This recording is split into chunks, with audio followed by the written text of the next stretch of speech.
Hey, coaches, welcome to the latest Football Scoop 10-minute clinic challenge. Today we've got Olivet Nazarene quarterbacks coach and pass game coordinator Kelvin Renfroe is going to give us some insight into teaching the pre-snap read for your quarterback. So Coach Renfroe, you know the deal, man. You got 10 minutes. You keep it under 10, you get the dub. If you go over, you got to take the L. So I'm only here to win, Doug. I didn't come on to lose, my man. It's not what I'm about. Great to hear. Go ahead and share your screen and can you see me there? Yep. All right, you're on the clock. All right, sounds good. Thanks again for having me, Doug. Appreciate the invite to be on here. Just called the scientific art of the pre-snap read, which is kind of a joke because I feel like in many offenses, it's kind of scientific, and other offenses kind of an art. So we try to cover all of it. We call it S4, and it's just really what we teach our guys to simplify the pre-snap read. So just 2 seconds, if you haven't heard of Olivet, we are an NAIA scholarship football school just outside Chicago, a great academic institution. If you've heard of us other than football, it's probably because the Chicago Bears have had their training camp here for the last 18 years. So quick overview on our offense. So we're a pro spread, multiple 20, 11, and 10. We do a lot of motion. I'll talk about why we like that a little bit later on. Heavy RPO. We've had some really good success here over the past couple years. So here's what I like to call it's either every coach's dream or nightmare. So right here, you get 10 defenders on the field. You've got a wide open receiver. You're backed up, from the box. I'm like, yeah, we're going to get a free one here.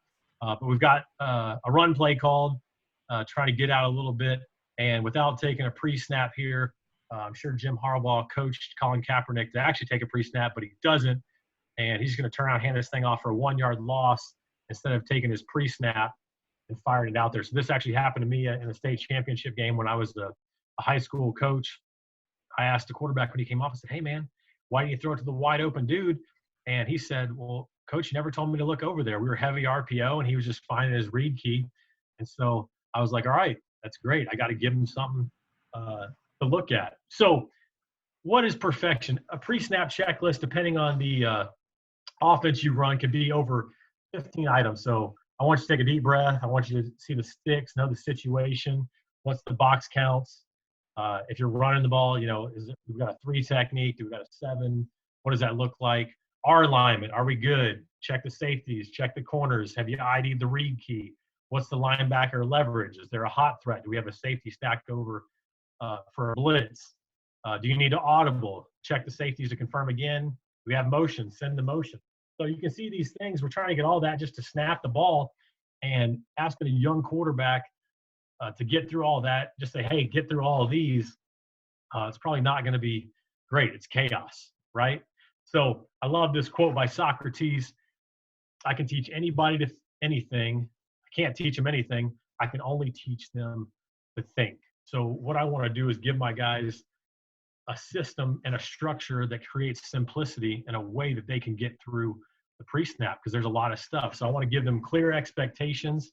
I want a creative language of communication, and I want to build habits through exact repetition. So pre-snap is a habit, and we're going to talk about that, but I really believe system and structure create simplicity. Less is more, but there's no way to get through there's no way to take out the items from a pre-snap if you're trying to run certain things within your offense. So here's a simple tool we use. I think everybody has a version of this. So we're just counting the boxes. So for us, in between series, what we're doing is saying right is the red, box is the gray, blue is the left. So right, left, box. It's pretty simple for us. The safeties, we obviously count them differently, but this is just an easy tool we use in our pre-snap to make sure we're getting the numbers right with the play that we're trying to run. So here's the big question for us coaches. For every play in your playbook, does your quarterback know what he's doing?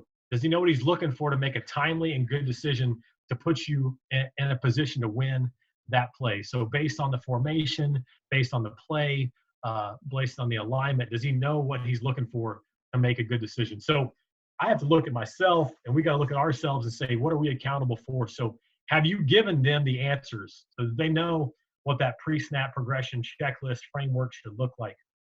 We love to help our guys ID coverages with motion. It's tough to hide coverages when we're doing a lot of motion.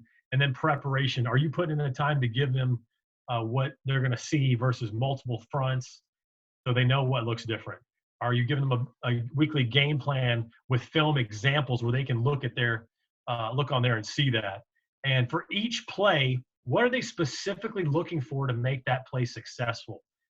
You got to give them something to say, hey, this, when we're looking at this, this is where this is going to go. And that's going to vary whether you're RPO, triple, power, whatever. They need to know what's going to make that play a great play and what's going to make it something we need to get out of. So one thing we love to do is say to our quarterbacks, hey, can you teach me? I expect our older guys to be able to teach it to the younger guys when they come in. But if I can hand him the clicker, or if I can hand him the whiteboard pen and say, hey, teach me what makes this play successful and what we're going to see, then we're in good shape. So, and like I said, pre-snap is a habit. It's very easy to get in the habit of not taking pre-snap. So for us, we rep. Drills, mesh, 7-on-7. Every period we have, we want to get into the habit of taking a good pre-snap with our S4 system. So I love this quote by Russell Wilson that says, the separation is in the preparation. Are you preparing your guys to win? Because when you do, it shows up on film. So here's the meat of it right here. This is our S4, simple, repeatable. I really wasn't trying to be like Darren and Slack and the R4 guys, but this just is what it boiled down to. We're trying to simplify for our guys. So every pre-snap scan starts with the sticks. So whether we break the huddle or we get the signal from the sideline, the first thing we're doing is checking the sticks. We want to know the down distance in the situation. We want to be big on situational football. So we've been the top of our league on third down conversions and red zone scoring. I think a lot of that has to do with our guys being aware of the situational football. So first S is the sticks. The second is we scan from the sticks to the opposite sideline.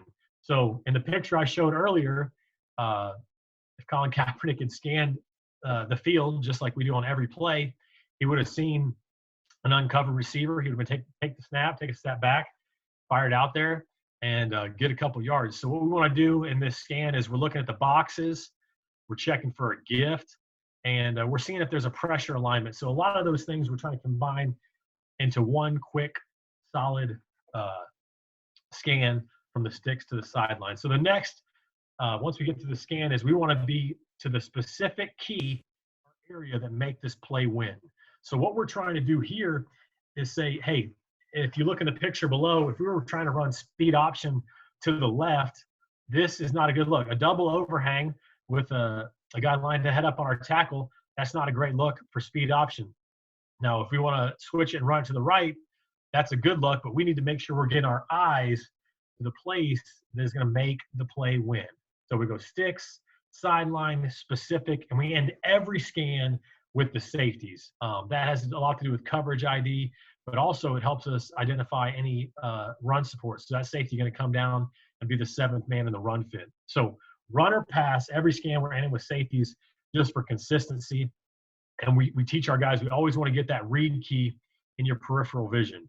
So whatever you're looking at, we need to be able to see what's going to make this successful. So S4, we kind of roll into that. So sticks, sideline, specific, safeties. We feel like if we do this every play, we're going to put ourselves in a good position to win. So what we love about this is if we're in 2-minute drill and we're trying to go fast, we're still going to S4. If we're in 4-minute and we want to take our time to make sure we're getting into the right run play, we're still going to S4. And if we do that over and over and over again, we're going to build great habits with our quarterbacks that are really going to allow us to be successful. So S4, sticks, sideline, specific, and safeties. Those are our pre-snap principles that we feel will allow our guys to succeed. So obviously this is a deep topic, but really try to condense this for you guys into this 10-minute challenge I love from Coach Samuels here. So I could obviously talk about this for hours and would love to, but thank you guys. Feel free to reach out or visit anytime. Obviously not right now while we're in quarantine lockdown, but once this breaks, been having some great virtual meetings with a lot of coaches across the country. So just remember the real priorities during this time: faith, family, and football. And there's my Twitter right there. I'm a college coach. I'm on there recruiting all the time, at Coach Renfroe, and my email right there as well. Would love to talk to you guys and go more in depth and just talk ball, maybe even some post-snap talk, you know? So. Awesome stuff, Coach. Kept it to 9.5 about. So got to win, Coach. You got to win. Congratulations, man. Appreciate you hopping on. My pleasure, Doug. Really appreciate you and all the guys at Football Scoop and all you do. I appreciate the invitation. God bless. I look forward to talking to you soon.